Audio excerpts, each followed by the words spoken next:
It's after school hours. Okay. Do I need to get the microphone? What do you say?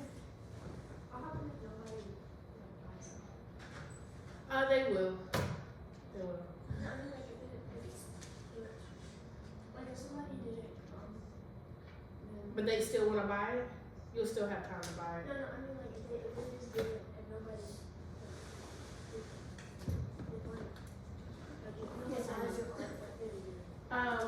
Well, it just stays up. Oh. Yeah. Okay, so let's go ahead and start, y'all. Today we're gonna be. What's up, Emily? So, did my capybara get approved? Do your what? Capybara. I thought you had one. My little animal I believe so. Is it the one with the big ears? It's the one with it's like the weird, it's like a big guinea pig with strawberry on it. Let me look at it again, because I think you were out Friday, right? And I think I rechecked everybody's, but I think I did give you credit for that. All right. Yes, it did. So we did our sketchbook warm up. Now we're gonna focus on doing our little intro to our final project of the school year, you guys. Then we're gonna kind of get into shattered image, and then we're gonna continue our project. All right. So, some of you guys has anybody seen some of these shattered images in the hallways, or in general? Maybe you've seen them, maybe in art last year. Okay. So can y'all see? Let's look at the first one. What animal do y'all see? Zebra. Zebra. Is it? What in the world? Is it clear? See that? Or do you have to like squint your eyes and Nadia? Do you have to squint your eyes and tilt your head to see that this is zebra? Okay, so everybody understands this is zebra. What about the middle one? Pelican. Wait, what? Okay, so we got a pelican. What else do we have? Parrot. Somebody else said something else. Huh? A lizard. Okay, let's take a vote. Raise your hand if you see a pelican. I can't make it out. So the person who said it was a pelican doesn't even want to raise her hand? No, she just said something. Okay, so raise your hand for parrot. And then raise your hand for a lizard. Jemima, you really don't support We that. don't see lizards. Okay, well, I think if you raise your hand for a parrot, you're right, okay? It's a parrot. What about the last one? I didn't even look at the last one. Tiger. Okay. Everybody agrees it's a tiger? Yes. Okay. Guy all the way in the back, can you see that's a tiger? Yeah? Okay. So, now that we have already looked at some examples right quick, is anybody kind of generating some ideas about how they're gonna shatter their animal? Wait, we have to do one of those. Alright, we're gonna do some reading today, you guys. We don't have to take notes. No notes today. So I'm gonna read. I know they're doing some landscaping outside, some lawn work, but we can hear each other. Y'all can hear me, right? So for this project, we're gonna focus on standard 3, which is making works of art and demonstrating a technical skill. Okay, we're talking about technicality. We're talking about shattering an image in a certain way. So that is going back into imagination, memory, observation, okay? You're gonna draw your image from your reference photo, so that is observation. And basically, we're just kind of remembering cubism a little bit. We talked about it, we gotta go all the way back to when we talked about abstract art, okay? Remember when we talked about Pablo Picasso and abstract art? I know it was probably the first month of school, I think, I don't know. But remember taking objects, breaking them apart, and then reassembling them to show something different, okay?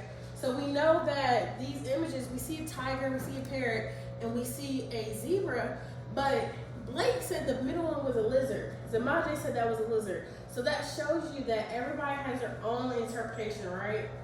Y'all remember when we talked about that? Y'all better wake up now. I know it's first period, but y'all gotta wake up. Some assignments, we already did our reference photo for your animal, and that was a homework grade, so good job on that. Y'all did pretty good. I'm gonna let you guys read this, okay? Amy, you have a question? May I have Yes. Who wants to read definition of cubism? Annie? Cubism is a style of art that stresses abstract structure and mixed in with other pictorial elements, especially by displaying several aspects of the same object simultaneously and by fragmenting the form of depicted objects. Okay.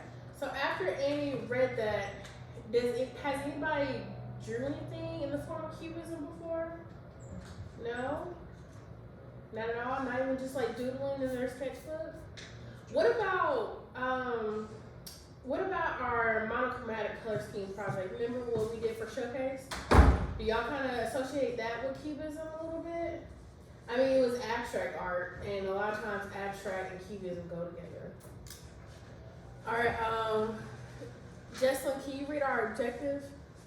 Students will use the shaded image technique to create a creative final drawing, displaying various values of colors. Very good. So we're basically, it's still a monochromatic color scheme. Remember, for level 1, I want you guys to be as prepared. Daphne, get up. Head up. Wake up. Head up. Sit up. I'm awake. Okay, I'm telling you to sit up. Thank you. All right, so remember when we're talking about monochromatic, we're talking about one color and its tints, tone, and shades. I mean, really, monochromatic is a very wide definition.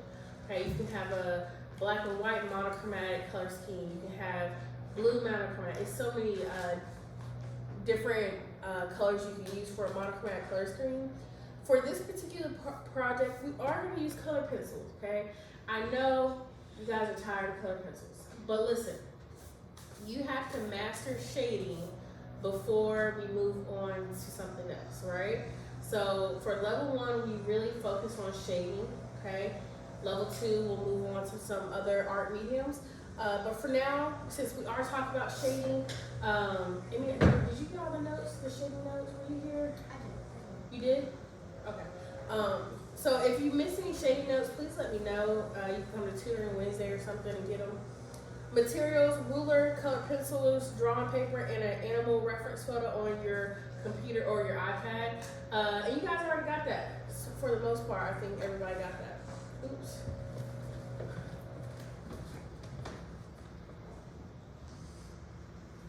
All right, let's talk about the directions and steps. Y'all read some of these directions for me. Who got number 1 for me?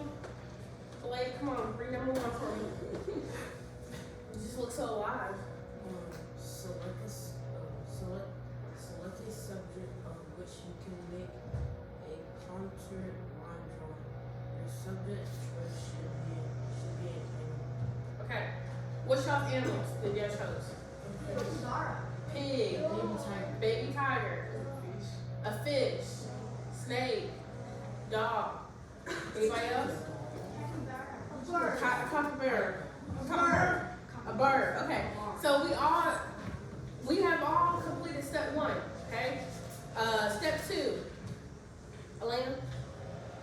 Create a drawing using a pencil. Don't shade yet or include much detail. You are creating a contour line drawing. Okay. So basically, just a reminder of what a contour line drawing is. Remember, when you're doing, what it's saying